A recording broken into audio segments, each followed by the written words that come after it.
esse 1 aos Coríntios 13, eu acho uma das coisas mais fantásticas. Você sabe disso. Se você não quiser falar em nada, se você pode até dizer, uma das coisas mais fantásticas da literatura universal. Com certeza. Com certeza. Se não quiser ir a lugar nenhum. Não precisa. Você não precisa falar. É a coisa mais fantástica. Aquela frase de João 8. Quem não tem pecado que atire a primeira pedra adúltera lá. Foi uma coisa que me marcou pelo seguinte. Um Saramago não faria isso. Não, ninguém. Ninguém, nem um Paulo Coelho, ninguém. Esses caras Paulo aí, Coelho?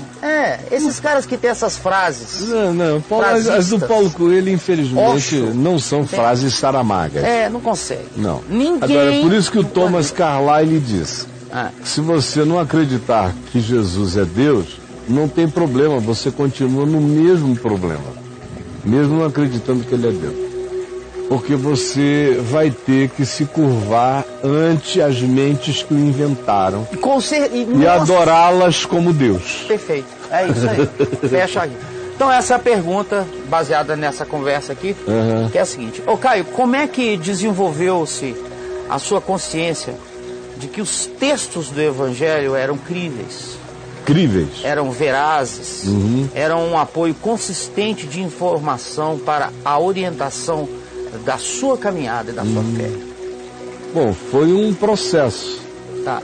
No primeiro momento eu simplesmente mergulhei pela fé, sem conflitos. Meu conflito não estava ainda lá.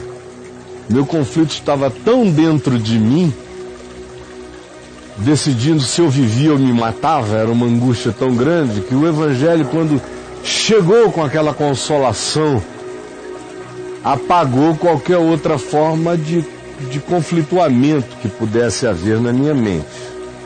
Mas uns 2 anos depois eu comecei a fazer perguntas. Demorou uns 2 anos.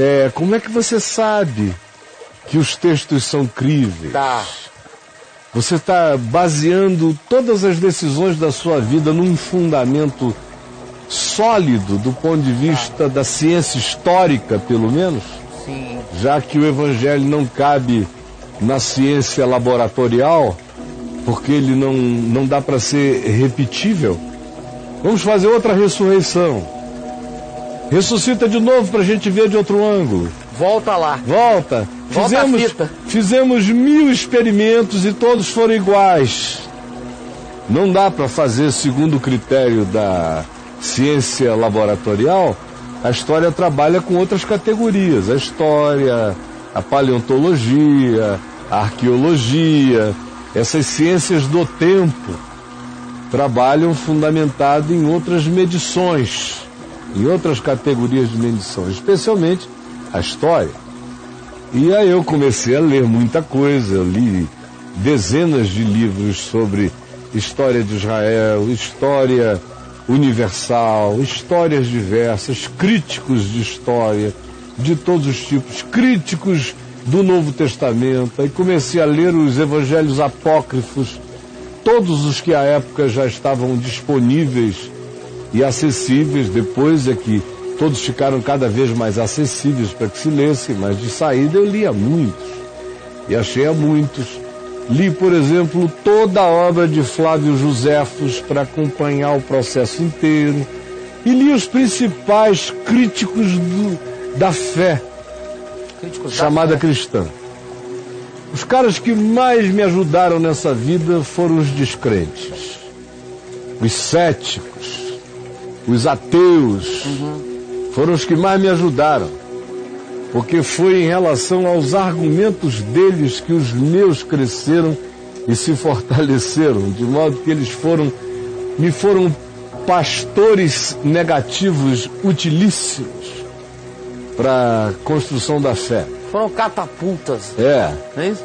Quando eu cheguei mais ou menos aos 22 anos de idade, 23, isso estava bem fechado dentro de mim, bem solidificado.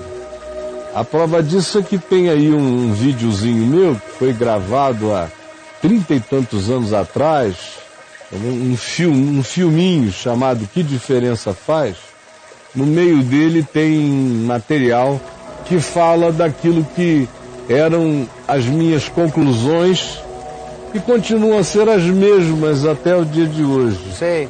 Já meia vida depois, ou mais de meia vida depois... Você sabe a sua idade nesse vídeo? Nesse vídeo eu já era um pouco mais velho do que quando o pacotão fechou dentro de mim. Tá. Foi porque eu já vinha falando sobre isso nas universidades há muitos anos, que fizeram o vídeo. O vídeo eu devia ter aí os meus 28 anos, por aí, 27, 28, por aí, quando foi gravado. 5 anos a mais do que aquele momento. Aquele momento. Eu já vinha há 5 anos falando nas universidades bastante, não sobre o vídeo em si, que é uma coisa pequena, o que está no vídeo, mas sobre um corpo científico, histórico muito mais amplo do questionamento. Mas talvez esse vídeo, estando aí, possa nos ajudar. Roda então. A primeira coisa que eu pensava, e que depois cheguei à conclusão que era basicamente falsa, é que a fé cristã é resultado de ignorância. É subproduto da não reflexão. Mas depois eu descobri que uma pessoa, quando conhece a Jesus Cristo e se torna uma cristã, não comete um suicídio intelectual. A segunda ideia falsa que eu tinha, que depois descobri ser realmente um equívoco, é que a fé cristã não é histórica. Aí nós entramos numa questão mais profunda. Qual é a definição que eu tenho de história? Eu chamo história de conhecimento do passado através de testemunhos. E isso nos leva a uma segunda questão. A questão que nos traz um problema. Talvez vocês possam saber qual é o problema. Alguém aqui sabe? Se o testemunho é válido. Exato, se o testemunho é válido. Então tome a Bíblia. Ela pode ser verificada? Ela faz sentido? Ela é relevante? Eu acho que sim. Isso é a sua opinião, né? Ainda bem que essa é a minha real convicção. Agora, eu creio que eu posso ilustrar dando um exemplo.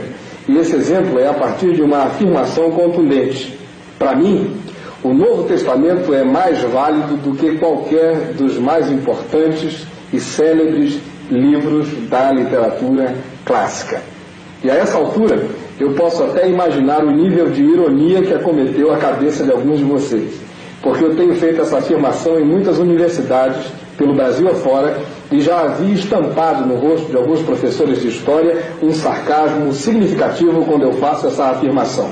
Mas eu quero ser contundente, ser rotundo e afirmar de novo. Para mim, o Novo Testamento, ele tem mais validade histórica do que qualquer dos mais eminentes livros da literatura clássica.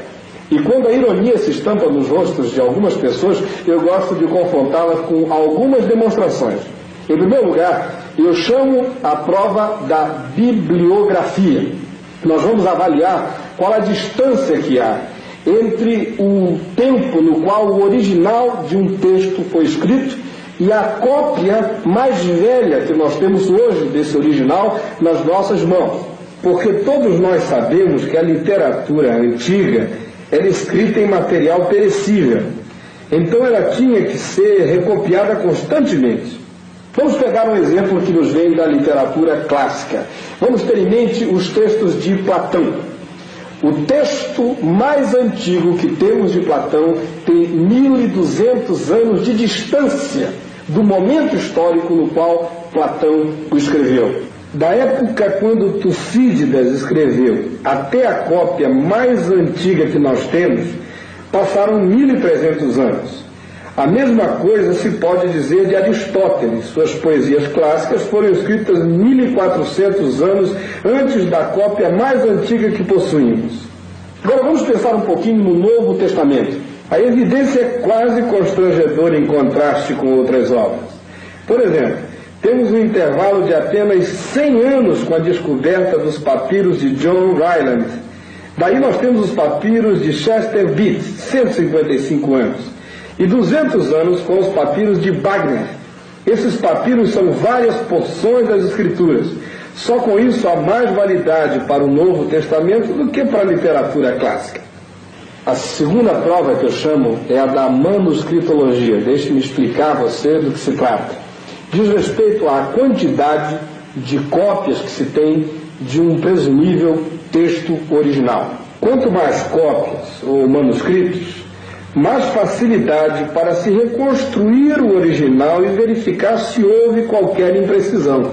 Eu vou ilustrar isso com Platão. Qualquer dos livros que você tenha nesta universidade sobre Platão vem de uma das 7 cópias que se tem de Platão no mundo. A mesma coisa se pode dizer de Tucídides, acerca de quem se tem 8 cópias, ou mesmo de Aristóteles, de quem se tem 5 cópias. Contra isso, no entanto, o Novo Testamento se apresenta com cerca de 14.000 cópias. Cópias em abundância. Concluindo, eu queria dizer a vocês o seguinte: se eu for modesto, eu direi que o Novo Testamento tem pelo menos a base histórica para estar em pé de igualdade com os mais eminentes textos clássicos. Mas se eu for honesto, eu direi que ele tem muito mais base histórica. Então, daí para frente, tudo foi crescendo, né? Daí para frente eu fiz mais milhares de viagens, conversei com uma quantidade enorme de especialistas em Israel, fui auscultando-os a respeito disso e fui descobrindo que isso não é um problema para eles. Eles levam a sério os textos do Novo Testamento e a honestidade dos escritores do Novo Testamento. Os judeus levam a sério, cara? Não, eu estou falando não dos judeus, dos cientistas da arqueologia, uma quantidade grande deles com os quais eu conversei. Não estou me referindo a cristãos arqueólogos, estou me referindo a judeus, historiadores e arqueólogos. Não vivem essas angústias de seminário protestante americano, não sofreram as influências da alta crítica aqui americana, acham tudo isso muito patético. Eles estão com a mão na massa, vendo coisas todo dia. Isso são os herdeiros daquela certeza histórica de que há coisas que eles não podem explicar, eles não sabem de fato se Cristo ressuscitou. Mas eles não têm a menor dúvida de que aqueles que deram um testemunho sincero da ressurreição dele. Eles só não estavam lá para poderem dizer como um homem contemporâneo: eu sei porque eu vi. E muitos de nós que temos o mesmo olhar cético vimos juntos. Não, o que eles podem dizer é que pessoas há 2000 anos atrás, inequivocamente, viram porque aceitaram morrer pelo testemunho que davam. E não foi uma, duas, nem três, não foram poucas, foram centenas e milhares. Foram muitos. Que disseram não, diante do que vimos, mesmo que nos tirem a vida, não arrancarão de nós a certeza do que nós vimos, ouvimos, pegamos, como João diz, e as nossas mãos apalparam. Meu Deus. Com respeito ao verbo da vida. E a vida se manifestou. Mas eu acho que essa declaração aí, essa declaração sua aí nesse vídeo, ela mata essa história. Essa relação com o tempo, do dia da escrita até a primeira publicação. Fantástico isso. O fato histórico é tanto mais real quanto mais o documento que o descreva esteja próximo da ocorrência. Meu Deus, isso é fantástico. Eu nunca tinha imaginado por aí. Olha, Platão, 1500 anos. E aí? Agora, o Evangelho de Marcos, que é o mais antigo. O intervalo entre os fatos narrados e o primeiro texto escrito, aproximadamente 25 anos, 30 anos. Olha isso, cara. O mais antigo, o mais novo de todos, quer dizer, o que demorou mais a ser escrito, que é o Evangelho de João, foi escrito provavelmente 50 anos depois. João estava vivo e escreveu. Então, as cartas de Paulo começaram, algumas delas, a serem escritas, elas não são narrativas históricas do Evangelho, mas elas são testemunhos históricos do significado do Evangelho.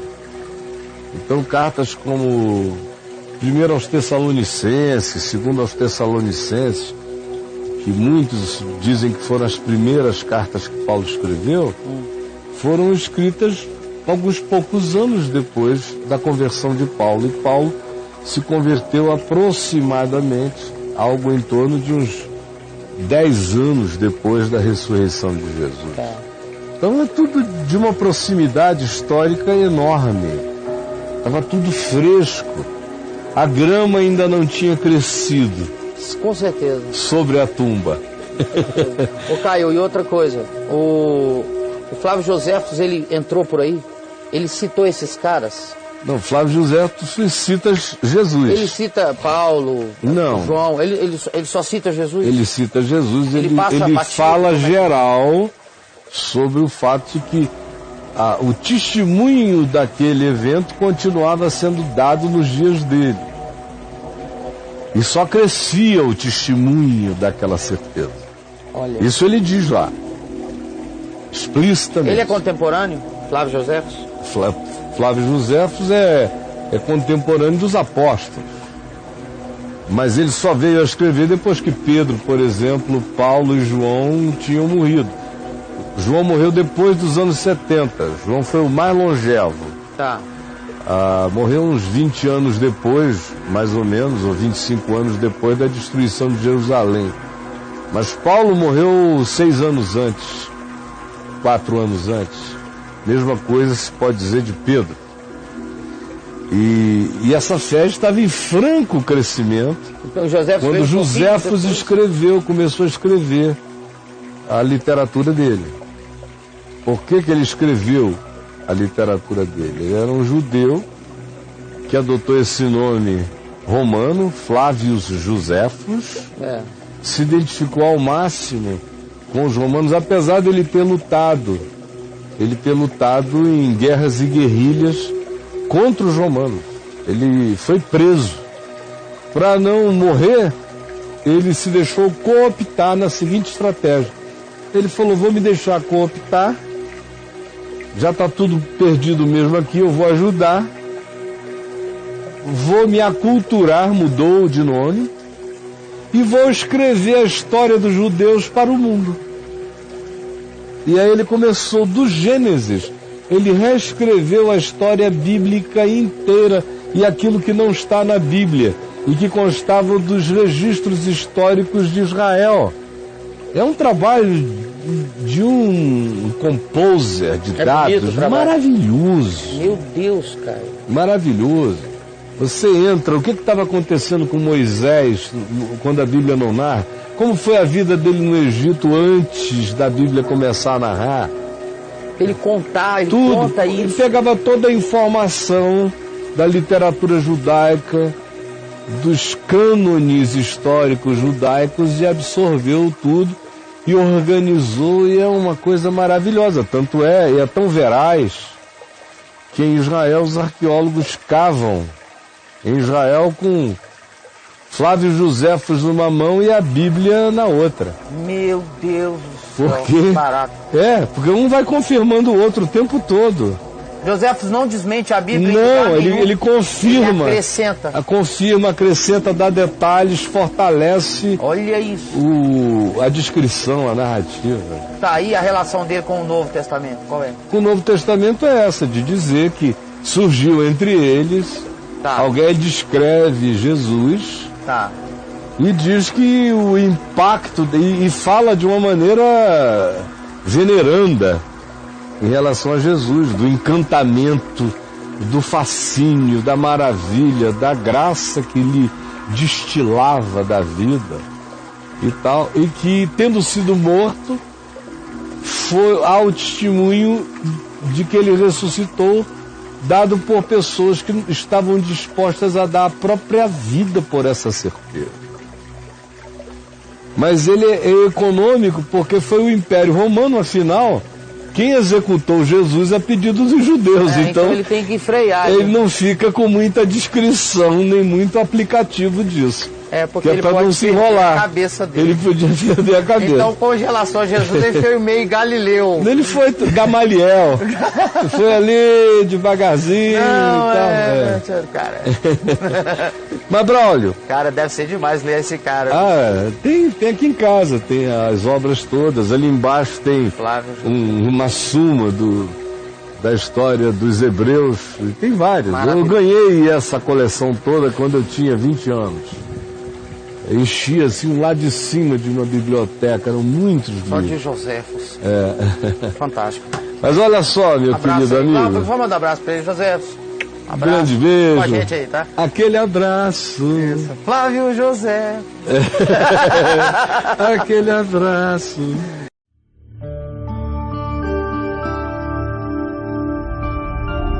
Vem IVTV, o canal é você.